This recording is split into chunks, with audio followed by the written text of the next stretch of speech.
নমস্কার।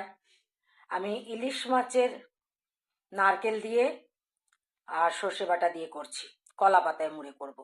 5 পিস ইলিশ মাছ নিয়েছি, আর এই চামচটার 3.5 চামচের মতো আমি সর্ষে পাউডার নিয়েছি। এই যে সর্ষে পাউডার দেখতে পাচ্ছেন, এই যে সর্ষে পাউডারটা নিয়েছি 3.5 চামচের মতো নিয়ে হালকা কুসুম গরম জলে আমি এটাকে ভিজিয়ে রেখেছি।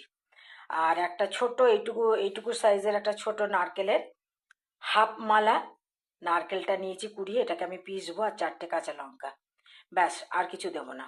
আমি নুন হলুদ মাখিয়ে রেখেছিলাম ওখানে, তো আর কিছু দেবো না। নুন একটু পরে মেশাবো। আমি আগে নারকেলটা পিষে নিই, পিষে এই সর্ষের সাথে মিশিয়ে তারপরে মাছের গায়ে ভালো করে লাগিয়ে তারপরে কলা পাতায় মুড়ে আমি এটাকে ভাপে সেদ্ধ করব। নারকেলটা পেশা হয়ে গেছে, তো নারকেল আর সর্ষেটা একসাথে আমি মাখিয়ে নিয়েছি। এবার একটা করে মাছের মধ্যে মাখাবো। আর এই যে কলা পাতাগুলো না আমি একটুখানি সেঁকে রেখেছি, তার মানে কি হয়, কলা পাতা মটমট করে ভেঙে যায়।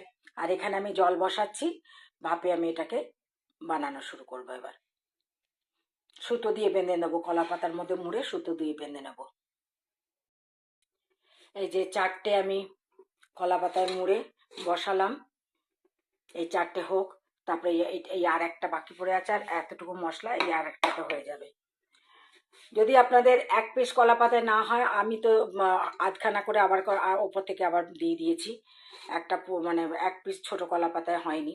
তো যাই হোক, এবার এটাকে আমি চাপ ঢাকা দিয়ে আমি কম করে 20-25 মিনিট করে ভাপাবো, কারণ মাছটা কাঁচা আছে, কাঁচা মাছ দিয়েই করছি। আর এই ভাপাটা কাঁচা মাছ দিয়েই করে। 4টে হয়ে গেছে, দেখুন কলা পাতাগুলো রঙটা অনেকটা চেঞ্জ হয়ে গেছে।